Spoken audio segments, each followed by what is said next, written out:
Hello दोस्तों, मैं आप सभी का स्वागत करता हूं अपने YouTube चैनल रेनबो पापा कंपटीशन में। तो आज हमारी क्लास है 27। क्लास कौन सी है? 27। क्लास 27 में देखने वाले क्या हम देख रहे हैं? क्या इंटरनेट में कल क्या देखे थे? कल देखे थे इंटरनेट के कुछ इम्पोर्टेंट बिंदु और वेबसाइट वगैरह के बारे में हम जाने थे कल। और वेबसाइट पेज ये सब क्या होते हैं, तो आज देखते हैं। इंटरनेट के प्रोटोकॉल, जैसे क्या ईमेल के प्रोटोकॉल थे, ईमेल भेजने के लिए प्रोटोकॉल थे। कौन थे? 3 प्रकार के प्रोटोकॉल थे। इसी प्रकार इसके इंटरनेट के भी क्या होते हैं? प्रोटोकॉल। इंटरनेट के प्रोटोकॉल कौन कौन से? टीसीपी की और आईपी। ये टीसीपी और आईपी पहले पढ़ चुके हैं और एचटीटीपी इसमें नया है। टीसीपी और आईपी पहले पढ़ चुके हैं। टीसीपी का क्या मतलब?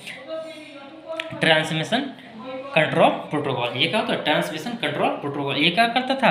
सूचना को बंडलों में 0 और 1 के उसमें बदलता था। ये क्या करता था? 0 और 1 में बाइनरी नंबर में बदलता था। उसके बाद ये क्या करता? IP internet protocol. ये क्या करता था? इसको जहाँ तक जाना था उनको भेजता था। ये ट्रक का काम करता था। किसका काम? इन बाइनरी नंबर को कहाँ जिसके पास भेजा है वहाँ तक, गंतव्य स्थान तक ये क्या करता था? पहुँचाता था। अब देखते हैं ये इसमें नया HTTP hyper text transfer protocol. ये क्या होता है? Hyper text transfer protocol. Hyper text transfer protocol ये क्या होता है? ये क्या करता है? डेटा या इन्फॉर्मेशन को क्या करता है? फाइनली एक्सेस देता है। ये क्या करता है? फाइनली एक्सेस कराता है। ये क्या करता है? कोई भी डेटा या इन्फॉर्मेशन को क्या करता है? फाइनली एक्सेस कराता है या फाइल को क्या करता है? ट्रांसफ़र करता है। क्या करता है?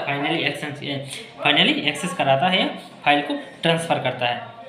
इसके द्वारा भेजा गया जो डेटा होता है वो कैसा होता है? असुरक्षित होता है। कैसा होता है? असुरक्षित होता है। इसके द्वारा जो HTTP के द्वारा जो डेटा भेजा जाता है वो कैसा होता है? एक असुरक्षित होता है। उसको सुरक्षित बनाने के लिए क्या करते हैं? उसको बचाने के लिए और सुरक्षित बनाने के लिए क्या करते हैं? HTTPS का प्रयोग करते हैं। किसका? HTTPS का प्रयोग करते हैं। HTTPS का प्रयोग करते हैं। तो ये HTTPS क्या है इसको देखते हैं। HTTPS इसका HTTP तो पढ़े हाइपर टेक्स्ट ट्रांसफर प्रोटोकॉल। ये एस से क्या होगा? Secure. Hyper text transfer protocol secure. इससे क्या होगा? ये सिक्योर हो जाएगा। इससे इसमें क्या खतरा कम हो जाएगा। इसका किसका?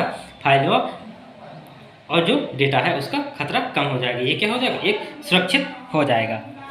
अब देखते हैं इंटरनेट से जुड़ी कुछ आवश्यक चीज़ें जो जिनके द्वारा इंटरनेट को जोड़ सकते हैं, जिनके द्वारा इंटरनेट को जोड़ा जाता है। इंटरनेट को जोड़ने के लिए जो आवश्यक चीज़ें होती हैं वो क्या क्या होती हैं वो देख लेते हैं। पीसी का मतलब पर्सनल कंप्यूटर। क्या होता है? पीसी का मतलब पर्सनल कंप्यूटर। क्या होता है? PC personal computer.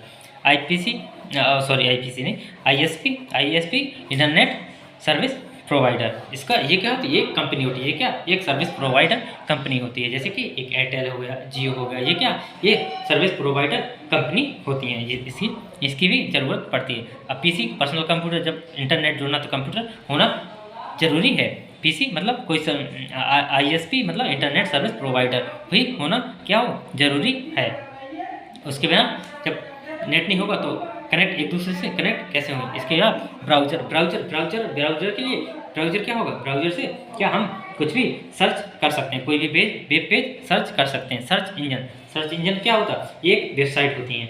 ये क्या होती है? वेबसाइट। सर्च इंजन की भी जरूरत पड़ती है। ये मोडेम, ये क्या होता है? मॉड्यूलेटर और डीमॉड्यूलेटर। ये क्या होता है? इसकी भी जरूरत होती है। ये मॉड्यूलेटर और डीमॉड्यूलेटर पिछले क्लास में हम पढ़े थे। डीमॉड्यूलेटर और डीमॉड्यूलेटर। मॉड्यूलेटर क्या करता है? इसको बाइनरी नंबर में बदलता है। ये बाइनरी नंबर को क्या? कंप्यूटर लैंग्वेज में बदलता है। इसके बाद कम्युनिकेशन मीडियम। क्या चाहिए? कम्युनिकेशन मीडियम जो क्या है होता है? ये क्या होता है? Communication medium. ये क्या होता है? केबल वगैरह ये होती है। ये तार वायरलेस भी हो सकता है और वायर भी हो सकता है। इनको विस्तार से हम कल की क्लास में देखेंगे। थैंक यू दोस्तों, प्लीज़ लाइक एंड सब्सक्राइब करिएगा।